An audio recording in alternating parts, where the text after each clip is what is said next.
منطقة الصقلاوية بالفلوجة. ضيفية على الفرقة الأولى، هاي التدخل السريع. صار الفوج مالتنا صار له 8 اشهر هناك. 8 اشهر هناك صار له الفوج، يعني ما اقول لك مسيطرين 100%، وانما اقول لك هل نقدر عليه. بس فترة ورا فترة احنا نشوف، قلت لك الخيانة تبدي. قبل حوالي شهرين هم سقط فوجنا. ظل سقط، انسحبنا للفرقة، وهم رجعنا النوب، رجعنا لزمنا القاطع من جديد، هم جبنا عتاد ورجعنا. بس هسه هاي الجديدة ظلينا 5 ايام احنا بمنطقة السشر. 5 ايام لا عتاد لا اكل لا شرب، ظلينا هناك. ما خلينا واحد ما خبرنا. مكاتب مراجع، اعضاء برلمان، هاي كلها اتصلنا بيها. وموبايلاتنا ما تسكت. من الصبح لليل احنا يخابرونا اجوكم وجا الرتل، طب الرتل، اجتكم القوات، الحشد الشعبي، هاي القوات راح تبيد الرمادي كلها صفيها. واحنا متعنين ويوم عن يوم ويوم عن يوم، وكل شيء ماكو، ولا واحد اجانا. اخر يوم الساعة 12 و10 خلصوا صلاة، كبروا بالجوامع. زين الارزاق تجيكم عن طريق الطيارات هاي الفتره 5 ايام؟ ما توصلنا، يذبها لهم مو لنا. وسولف فيها. اي الارزاق اللي الطيار اللي يذبها بيننا وبينهم، لا نقدر نوصلها ولا هم يقدرون يوصلوها. كل ما نقول له ليش مثلا ينادونا هم اتصالات، يقول لهم الهوى ياخذها، يعني ما توصل علينا. صحيح. فظلينا اخر يوم طلعنا الساعة 12 و10 12 وربع، بدا الهجوم من عندهم. يعني يومكم الخامس عندكم عتاد وخلص عتاد؟ لا عتاد عندنا، يعني مثل ما بس يخلصنا. احنا 5 ايام احنا نتناوش وياهم، ما اقول لك باستمرار، احنا نتناوش وياهم.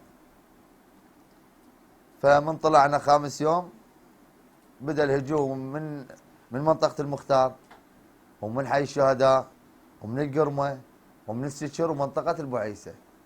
5 مناطق بدا الهجوم. جيش جرار طب علينا، طبت ناقلة مفخخة وكيا بنجو وهمر، هم مفخخة طقت على اللواء، وهاونات كلور ذبوا. فطلعنا مشينا بالسيارات، الطريق كله مقطوع. ظلنا نمشي لحد ما وصلنا للسشر، قريبين على السشر. احنا وصلنا لمنطقة السشر التحويلة، لقينا اكو قوات جاينا الشرطة الاتحادية كلها بايديها، اماراتهم واقفة، ودبابتين بي ام بي 1 ذن واقفات بالطريق، والجنود ظاله بالشوارع مدده، اللي مقطومه ايده واللي رجله، ويأشرونا هم. بس احنا ما نقدر، اذا وقفت تموت. فطلعنا ظلنا نمشي على مشينا. فوج كله 400 فوج؟ لا مو الفوج كله، لا بس احنا اللي طلعنا 80 واحد او 70 واحد بس دول اللي طلعوا.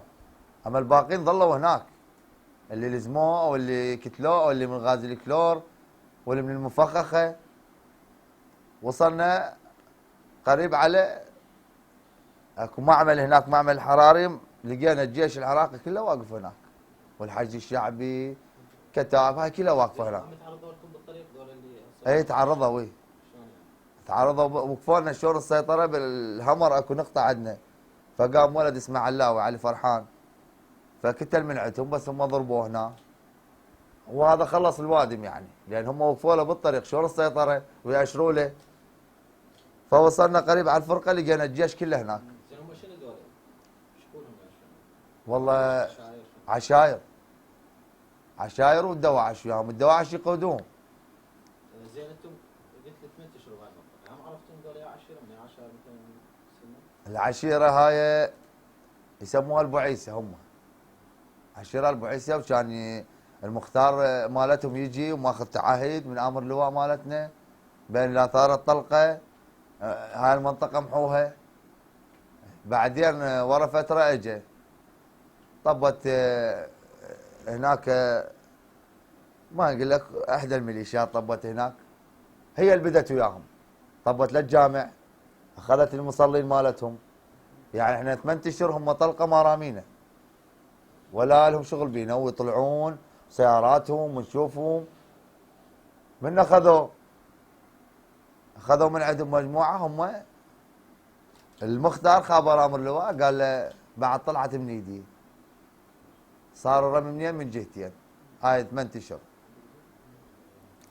فقلت لك وصلنا سياج الفرقه لقينا الجيش العراقي واقف هناك قاطع الطريق علينا، خونا ما خونا يصيحوا لنا، رموا علينا، فعندنا جنود هم قامت عليهم، فتحنا الطريق من عندهم خلصنا، مشينا لقدام هم لقينا، مشينا لقدام هم لقينا مجموعه واقفه رمت علينا، احنا هم رميناهم وطلعنا قبل، وصلنا باب المعسكر طارق ما رضوا يطببونا. زين تشكيلة هاي الفرقة